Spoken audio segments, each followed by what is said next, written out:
The Avengers are one of the most powerful superhero teams of all time. Made of a roster consisting of Hulk, Thor, and Scarlet Witch, you know that's gotta be true. But pretty much each hero on the Avengers has gained some extraordinary power-ups and amps throughout the years. And so today, we're gonna rank all those power-ups from weakest to strongest. So let's get to it.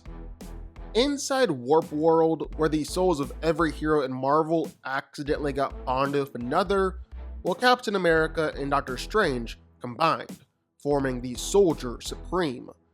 Volunteering for the experimental Super Soldier project during World War II, Steven Rogers was given a superhuman strength and physicality, but this all happened through magic. And along the way, well, he gained the ability to become a powerful sorcerer himself. You can kind of fill in the rest from there. He fought Hydra and the Nazis, alongside his best friend Bucky Wong, who was trapped in the dark dimension for decades by his nemesis Dormammu Red. It's basically just Captain America with the powers of the Sorcerer Supreme. Captain Marvel at her base is one of the powerhouses on the Avengers. We saw that in the MCU with her squaring off against Thanos alone. But another aspect of her power isn't just crazy strength and speed, but its energy absorption and manipulation. And if Captain Marvel absorbs enough energy, well, then she transforms into her binary mode. And her binary mode is significantly more powerful than her base state. She's stated to have the power output of a star. She can punch people to the moon or battle against Sentry. She's much faster than the speed of light. She can even take direct attacks from the Phoenix Force and keep on fighting. Her energy manipulation and powers also significantly increase too, to the point where she can destroy planets with her energy blast or even absorb black holes. So yeah, Captain Marvel at her best is definitely seriously powerful. Now, Moon Knight usually just serves as the avatar of Konshu, just getting a small part of the Egyptian god's powers to fight villains. But when Moon Knight got access to all of Khonshu's power in the Age of Khonshu, well, he became something else altogether. Like, he was able to do stuff like defeat Doctor Strange and take his power, defeat Iron Fist, take his power. He was even able to beat Thor because he could manipulate the Uru in Mjolnir, then ended up squishing Thor by throwing a bunch of different moons from different galaxies at him. Then on top of that, he even managed to kill Mephisto. As if all this wasn't enough, well, Mark Spector then became the host of the Phoenix Force, and actually turned around and fought Khonshu, beating him too, even while Khonshu was amped up with Mjolnir and Hellfire. So yeah, this version of Moon Knight was pretty darn powerful. Now, there are quite a few Spider-Men out there. We've got several movies dedicated to this whole idea. But the most powerful Spider-Man of all the Spider-Men is the Cosmic Spider-Man, also known as Captain Universe. Using the power of the Enigma Force, one of the fundamental forces of creation, this Peter Parker became stronger than basically any other being to ever exist. The Enigma Force essentially bumped all of Spider-Man's abilities up to unlimited range, while also allowing him to practically see through space and time or alter everything around him down to the atomic level. All in all, there is no question that this version of Peter Parker is the most powerful and strongest Spider-Man out there in the Spider-Verse. Old Man Phoenix lived a life just like any other Wolverine out there in the multiverse, until Loki managed to destroy the world to piss off Thor. Dying just like everyone else, Loki was resurrected by the Phoenix Force to be its new host, traveling the cosmos for the next few billion years until the end of all time. He's able to destroy stars and black holes.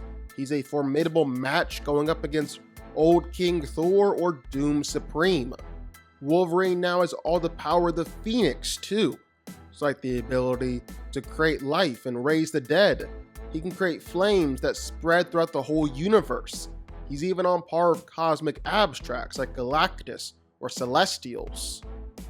Robbie Reyes is already the Ghost Rider, a powerful supernatural Avenger, but he's also the only Ghost Rider that has become the All Rider before, a unique Ghost Rider that could ride on anything.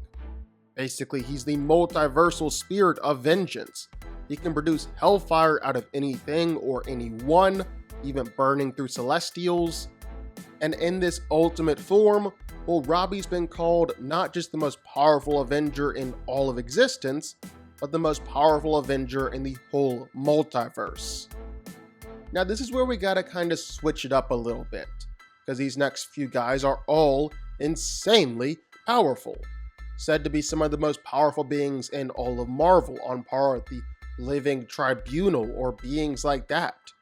So from here, the order is very subjective. There's no real 1, 2, or 3, but they're all very cool, so I feel like we gotta talk about all of them. And first up is Iron Man. The Model 70 armor was still incredibly powerful when Tony first built it, but it received an incredible upgrade during his battle of Michael Korvac. Iron Man was able to tap into the power cosmic as he was fighting against Korvac, with the power cosmic fusing with the armor, while Iron Man pretty much gained straight up omnipotence in the fight, making it easily his most powerful armor ever. And I'm not even kidding either. Not only did he have the ability to determine the fate of existence or manipulate the universe, but he was also fighting against a Korvac that was said to be too powerful for the Living Tribunal or the In-Betweener to contain. So this version of Iron Man is definitely up there. Black Panther has always had some pretty great tech, but nothing quite compares to the time where he got his hands on the Infinity Gauntlet. In the Secret Wars event, as all our heroes are trying to take down God Emperor Doom after he gained the power of the Beyonders, well, the Black Panther decides the best way to do this is by having a universal fight as two gods. With the Infinity Gauntlet on his side, he was able to go toe-to-toe with Emperor Doom for a while, a being who's got the power to reshape the entire Marvel multiverse however he sees fit. When Doctor Strange realized that the world was ending, well, he knew that he was going to need a lot of power in order to try and stop that from happening. And I'm talking like a lot of power. And so he ended up selling all of his soul in exchange for true godhood, to become the leader of the Black Priests. Now you might be wondering, who are the Black Priests? Good question. Well, they're multiversal entities that are basically like the antibodies, the white blood cells of the multiverse. Their job now is to stop the incursions. So in order to do this, well, they're destroying as many Earths as possible in order to bring about an equilibrium to the multiverse. And they do this by speaking words. So the Black Priests are a hive mind made up of tens of thousands, and each individual priest is able to utter a single letter. So they team up and string all them together, well then they're able to form worlds and completely distort reality across the multiverse. And depending on how they arrange those letters and who says what and in what order, well, the results could be totally different. Their powers aren't even clearly science or magic, something more, something deeper, something even more powerful. These are the beings that Strange is in charge of. There's something pretty key that separates Strange from the rest of them. While most all Black Priests speak simply in letters, Dr. Strange speaks in words, and he knows all of them. Dr. Strange is a god, literally a god, a being who understands reality on a fundamentally different and deeper level than anyone around him. And as long as he has the ability to speak, well, he's virtually unstoppable. The Scarlet Witch has always been very powerful, and she's always been a little bit crazy. And nowhere is that more clear than in House of M. With just a thought, she was able to reshape all of reality, transforming the world where mutants were the dominant species on the planet. Then at the end, well, she hit him with the Uno reverse, unleashing the spell of no more mutants, stripping 98% of all the mutant population of all their powers. And not just Earth 616 either. This spell affected literally everything, and hit it all on a deep level. It stretched out across the entire multiverse, zipping and zapping through countless worlds and dimensions, affecting billions of souls. Doctor Strange even said that while he could reverse Wanda's spell, if he did, reality itself would implode. The spell was officially woven through all there is, or was, or will be. With just 3 little words, Scarlet Witch was able to do that. That's not all she did. She also unleashed the Chaos Wave, basically a giant tsunami of chaos energy that could destroy all creation and span out across the Omniverse. It destroyed countless realities and dimensions. It got the attention of abstract beings like eternity and infinity. It resurrected Mad Jim Jaspers. And all of this was essentially a byproduct of the spell. During the Chaos War, the Chaos King became one of the biggest threats that Marvel had ever seen, devouring everything in his path. So he managed to consume pretty much everything in Marvel. A villain like that, well, there was just one guy standing in his way: Hercules. Hercules absorbed the primordial power of the gods. As the god of gods, well, he was insanely powerful, to the point where he could beat his dad Zeus with just one strike. He scattered the Council of Godheads all by himself, all at the same time, then went up and fought against the Chaos King himself. And Herc managed to beat the Chaos King, then reverse and undo all the damage he had caused, bringing back every destroyed planet and realm, and resurrected everybody that had been killed. The Hulk is famous as being the strongest one there is. But the strongest version of the Hulk? Well, it's not World Breaker Hulk, but the Breaker of Worlds, or the Hulk God. This is the Hulk's ultimate form. It's actually the one below all, possessing the Hulk.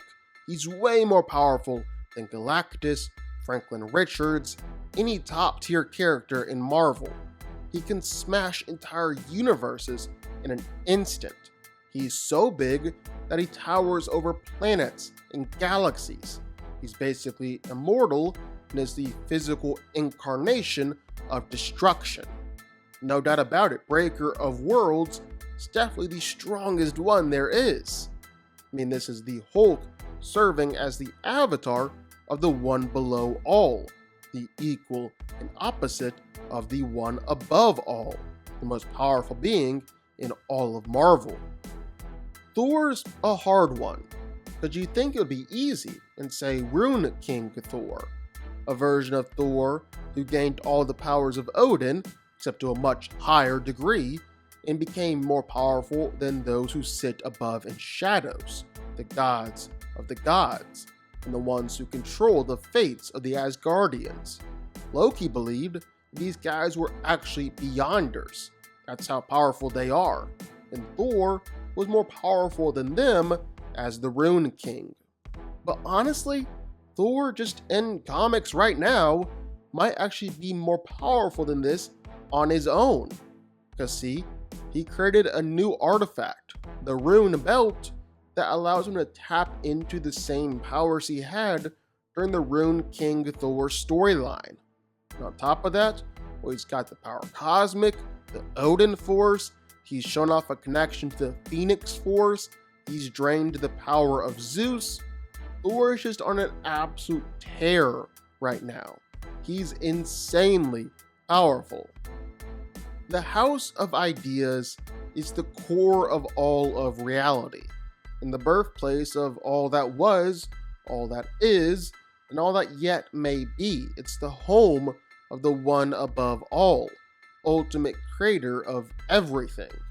Within this sacred place, infinite stories are born, and thoughts and ideas can take physical shape. Then, the Vision entered, and he gained access to all the power of the house, meaning he gained the power to literally do anything. He can control all stories, summon infinite heroes. He has the power of possibility and the light of inspiration. He's basically become the writer themselves in this moment, always destined to have light beat the darkness and the hero win. That's who Vision is, and he's probably the most powerful hero here.